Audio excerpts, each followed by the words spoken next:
Hello আমার বন্ধুরা, এখন আমি আছি ফ্লোরিডার একটি ঘন বন জঙ্গলের ভিতরে।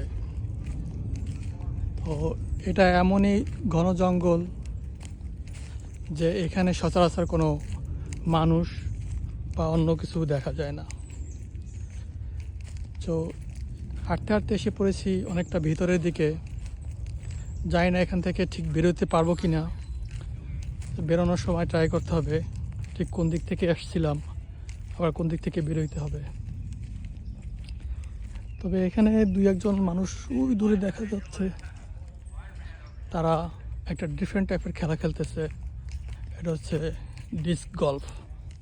তো ডিস্ক গল্ফ খেলার একটা নিয়ম আছে, সেটা হচ্ছে গল্ফ সাধারণত খেলে যে একটা লম্বা একটা রড থাকে এবং বল থাকে, সেটা দিয়ে মারতে হয়। আর ডিস্ক গল্ফ খেলার সিস্টেম হচ্ছে একটা ডিস্ক থাকে, সেটা হাত দিয়ে মারতে হয়। তো এমনই একটা ঘন জঙ্গলের ভিতরে চলে আসছি যে এখানে ভয়ে গা ছমছম করতেছে। জানি না কখন কোন বাঘ ভাল্লুক আইসা আক্রমণ করে। এইটা হচ্ছে সেই ডিস্ক গল্ফ খেলার একটা ওয়ে। তো এইখানে এই যে এটার ভিতরে ফেলাইতে হয় দূর থেকে থ্রো করে। তো এটা সাধারণত দুইটা কালার থাকে, একটা হচ্ছে রেড, একটা হচ্ছে ইয়েলো। ওটা ছিল রেড কালার, আর এটা হচ্ছে ইয়েলো কালার। এই যে দেখা যাচ্ছে ইয়েলো কালার, এই যে দেখুন ইয়েলো কালার। তো এখানে সাধারণত গল্পের সেই বীজটা এসে পড়ে, বীজটা এখানে দূর থেকে মারতে হয়।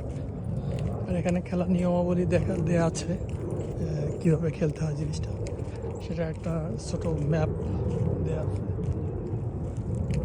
এই যে এটা হচ্ছে airport lake park disc golf course part 3 red and gold 2 types.